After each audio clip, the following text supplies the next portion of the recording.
Okay, hello student. जैसे कि आप लोगों को मैंने अपने पिछले वीडियो लेक्चर में मैंने आपको बताया था कि रिप्रोडक्शन क्या है, टाइप ऑफ रिप्रोडक्शन क्या है और उसके सिग्निफिकेंस क्या है। स्टूडेंट, इस वीडियो लेक्चर में हम लोग बात करेंगे डिफरेंस बिटवीन एसेक्सुअल रिप्रोडक्शन और सेक्सुअल रिप्रोडक्शन। तो सबसे पहले मैं आपको एक बात बताना चाहता हूँ कि इस अर्थ का जब इवोल्यूशन हुआ या अर्थ का जब फॉर्मेशन हुआ, जैसे जैसे लिविंग ऑर्गेनिज्म बनते आए, लिविंग ऑर्गेनिज्म का जब फॉर्मेशन हुआ, तो सबसे पहले जब मोड ऑफ रिप्रोडक्शन जो था वो एसेक्सुअल मोड ही था। एसेक्सुअल मोड ऑफ रिप्रोडक्शन पहले इवोल्व होकर आया, लेकिन एसेक्सुअल मोड से धीरे धीरे ऑर्गेनिज्म जो है वो सेक्सुअल मोड की तरफ शिफ्ट हो गया, क्योंकि सेक्सुअल रिप्रोडक्शन के माध्यम से जो ऑर्गेनिज्म है वो बेटर इवॉल्व होकर आता है। हम बोल सकते हैं कि जो बेटर ऑर्गेनिज्म इवॉल्व होकर आता है वो सेक्सुअल रिप्रोडक्शन के थ्रू होकर आता है। कैसे आता है हम समझेंगे आगे। तो आइए अगर हम डिफरेंस बात करते हैं एसेक्सुअल रिप्रोडक्शन और सेक्सुअल रिप्रोडक्शन के, तो एसेक्सुअल रिप्रोडक्शन क्या है student? It is type of uniparental type. ये क्या है? यूनिपैरेंटल टाइप है। यूनिपैरेंटल की अगर हम बात करते हैं स्टूडेंट, तो इसमें only one parent is involve. लिख सकते हैं ओनली वन पैरेंट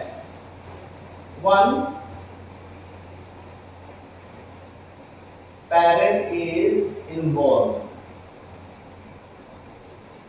लेकिन अगर सेक्सुअल रिप्रोडक्शन की बात करते हैं स्टूडेंट, तो ये क्या है? बाई पैरेंटल टाइप है। क्या है? By parental. बाई पैरेंटल मतलब इसमें दो पेरेंट्स इन्वॉल्व हैं। लिख सकते हैं स्टूडेंट कि involvement of two parents, involvement of two parent, दो पेरेंट्स इनमें इन्वॉल्व होगा। जैसे एक आपका मेल और दूसरा क्या है स्टूडेंट? फीमेल। दो पेरेंट्स इनमें इन्वॉल्व होंगे।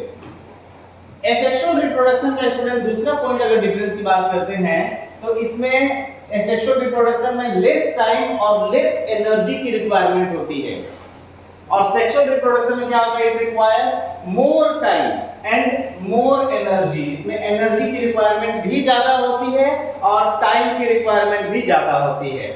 दूसरा डिफरेंस हो गया। तीसरा डिफरेंस जो कि बहुत इंपॉर्टेंट डिफरेंस है स्टूडेंट, इसमें क्या होता है कि एसेक्सुअल रिप्रोडक्शन में देखिए गैमेट बन सकता है, गैमेट बन सकता है या गैमेट नहीं भी बनेगा, लेकिन अगर गैमेट बन रहा है तो गैमेट का फ्यूजन बिल्कुल नहीं होगा। मैंने क्या लिखा ध्यान से देखिए कि formation of gamete may take place but fusion of gamete is absent. ये एक बहुत इंपॉर्टेंट पॉइंट है। सेक्सुअल रिप्रोडक्शन में क्या होगा स्टूडेंट कि गैमेट का फॉर्मेशन भी होगा और गैमेट का फ्यूजन भी होगा। Formation and fusion of gamete both will take place in which type of reproduction? Sexual type of reproduction. अगर चौथे डिफरेंस की बात करते हैं, तो रिप्रोडक्शन अगर क्या है, यहां पर हमने देखा कि एक ही पेरेंट्स इन्वॉल्व हो रहा है, तो एक ही मतलब जो भी जेनेटिक मटेरियल आ रहा है वो एक ही पेरेंट्स से आ रहा है प्रोजेनी के अंदर। तो प्रोजेनी का जेनेटिक मेकअप और पेरेंट्स का जेनेटिक मेकअप एक ही होगा। तो जब एक ही होगा तो चांस ऑफ वेरिएशन मतलब प्रोजेनी में डिफरेंसेस होने की चांसेस क्या है? बहुत कम है।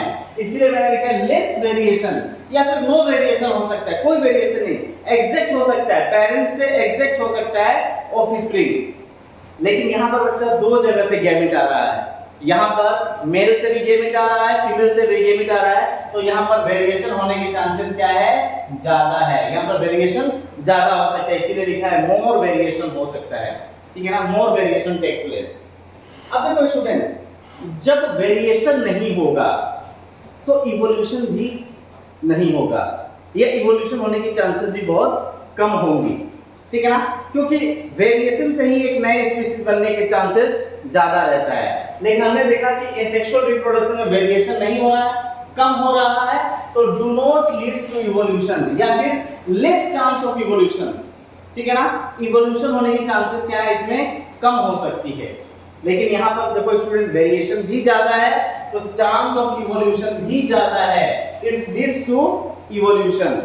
और यही एक रीजन था सेक्सुअल रिप्रोडक्शन का कि धीरे धीरे इवॉल्व होकर हाईली इवॉल्व ऑर्गेनिज्म, ह्यूमंस क्या है? हाईली इवॉल्व ऑर्गेनिज्म है। तो ये कैसे इवॉल्व होकर आए होंगे? तो ये सेक्सुअल रिप्रोडक्शन का ही देन रहा होगा या सेक्सुअल रिप्रोडक्शन के ही हम लोग प्रोडक्ट हैं। ओके, नेक्स्ट अगर हम बात करते हैं सेक्सुअल रिप्रोडक्शन में मोर प्रोजेनी इज प्रोड्यूस्ड, यहाँ पर ज्यादा प्रोजेनी प्रोड्यूस हो सकते हैं, एक साथ बहुत सारा प्रोजेनी प्रोड्यूस हो सकते हैं with in A short period of time. लेकिन अगर हम सेक्सुअल रिप्रोडक्शन की बात करते हैं तो यहाँ पर प्रोजेनी क्या है, कम प्रोड्यूस होगा, less progeny is produced, less progeny is produced. Clear है स्टूडेंट? नेक्स्ट देखो स्टूडेंट, एक बात कह रहे हैं कि जो एसेक्सुअल रिप्रोडक्शन है उसमें जो ऑफस्प्रिंग आएगा वो एग्जैक्ट पेरेंट जैसा होगा। तो अगर पेरेंट्स के अंदर कुछ कमियां होंगी तो वो ऑफस्प्रिंग में ही, ऑफस्प्रिंग के अंदर भी जाएगा, क्योंकि गैमेट एक ही जगह से आ रहा है। तो जो ऑफस्प्रिंग प्रोड्यूस होता है एसेक्सुअल रिप्रोडक्शन के माध्यम से, तो उसका चांस ऑफ सर्वाइवल थोड़ा कम रहता है इस चेंजिंग एनवायरनमेंट में, इस ड्रास्टिक एनवायरनमेंट में। इसीलिए मैंने लिखा है कि species is very vulnerable to change in environment.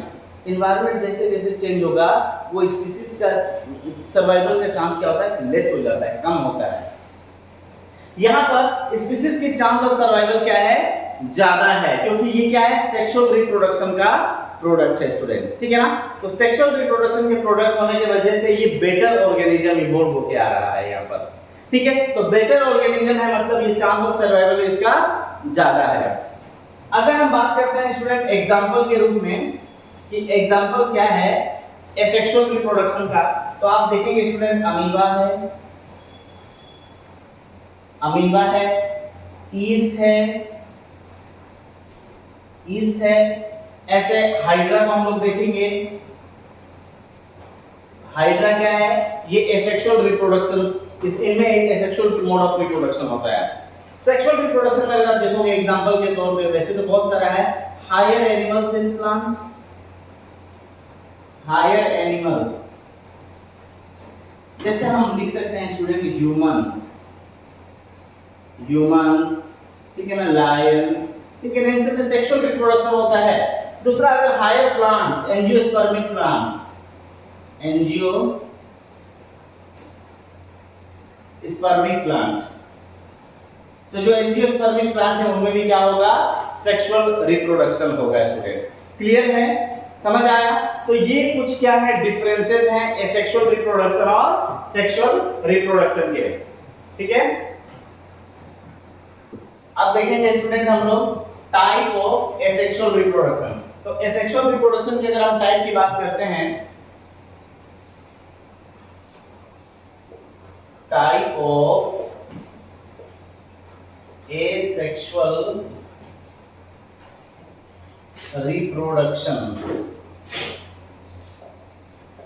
ठीक है। टाइप ऑफ एसेक्सुअल रिप्रोडक्शन की अगर हम बात करते हैं स्टूडेंट, तो यहां पर देखिए सबसे जो पहला टाइप है वो है स्टूडेंट फीजन। क्या है, फीजन। जो पहला टाइप है वो है स्टूडेंट फीजन। फीजन का मतलब होता है स्टूडेंट टूटना, टूटना, स्प्लिट कर जाना, स्प्लिट कर जाना।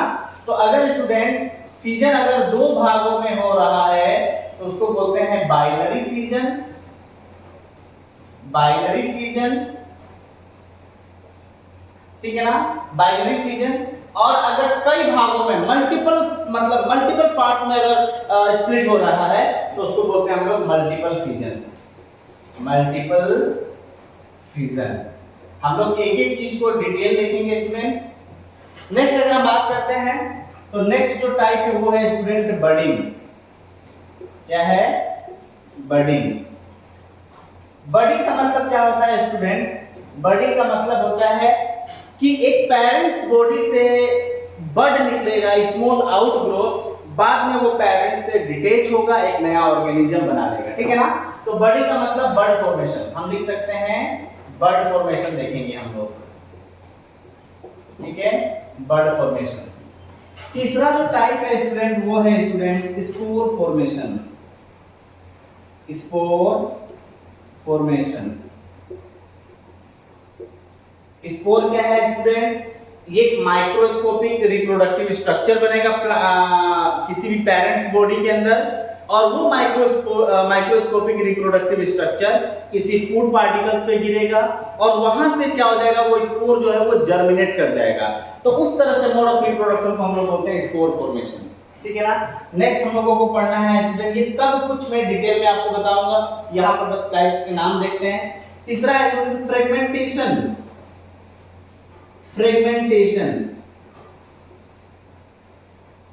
फ्रेगमेंटेशन क्या है कि जो पेरेंट्स बॉडी है उसके कई फ्रेगमेंट्स बन जाएंगे और हर एक फ्रेगमेंट से एक नया ऑर्गेनिज्म बन के आएगा, तो उसको हम बोलते हैं फ्रेगमेंटेशन। नेक्स्ट है स्टूडेंट रीजेनरेशन।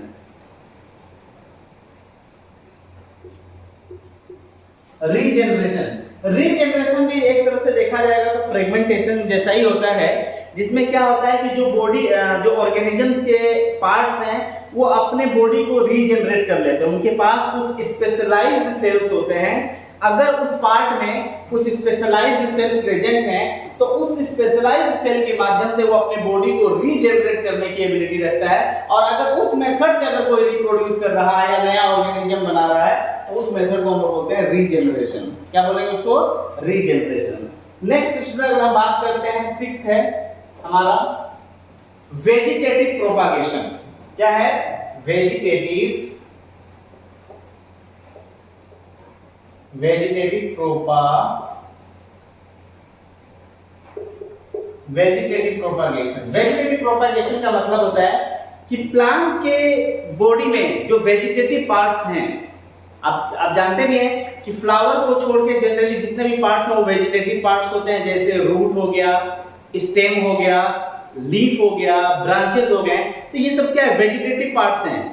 तो अगर इनके थ्रू अगर रिप्रोडक्शन होता है तो उसको हम लोग बोलते हैं वेजिटेटिव प्रोपागेशन। मतलब कि अगर ये पार्ट जो है वो अगर नए ऑर्गेनिज्म बनाने में सक्षम है तो उस प्रोसेस को हम लोग बोलते हैं वेजिटेटिव प्रोपागेशन, जिसमें अगर अपने से रिप्रोड्यूस कर रहा है, अपने से कोई नया प्लांट डेवलप कर रहा है तो उसको बोलते हैं हम लोग स्टूडेंट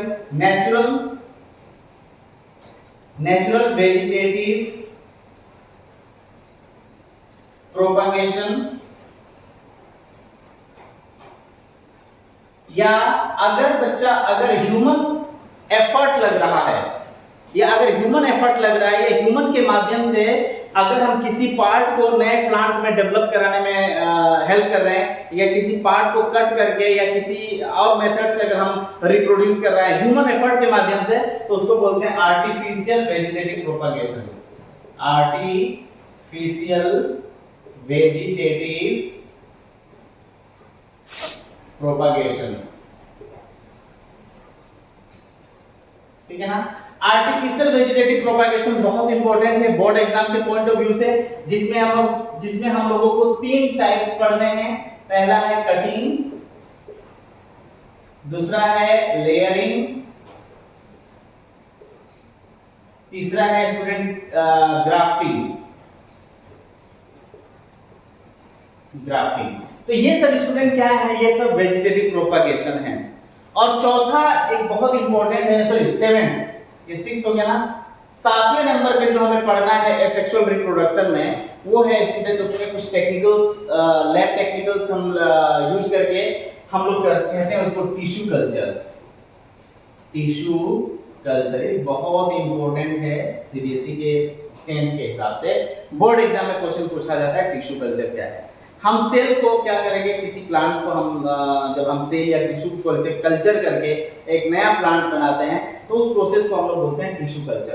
तो ये सारा चीज हम लोगों को पढ़ना है एसेक्सुअल रिप्रोडक्शन में, और ये चीज हम अगले आने वाले वीडियो लेक्चर में एक एक करके डिटेल हम बात करेंगे। ओके स्टूडेंट, होप कि आप लोगों को दोनों चीज समझ में आया हो, डिफरेंसेस समझ में आया हो एसेक्सुअल रिप्रोडक्शन और सेक्सुअल रिप्रोडक्शन के, और आप लोगों को ये पता चला होगा कि एसेक्सुअल रिप्रोडक्शन के कितने टाइप्स हैं। थैंक यू स्टूडेंट, होप कि वीडियो आप लोगों को पसंद आया हो, और मैं चाहता हूं कि आप लोग मेरे वीडियो को लाइक एंड सब्सक्राइब करें। Thank you student.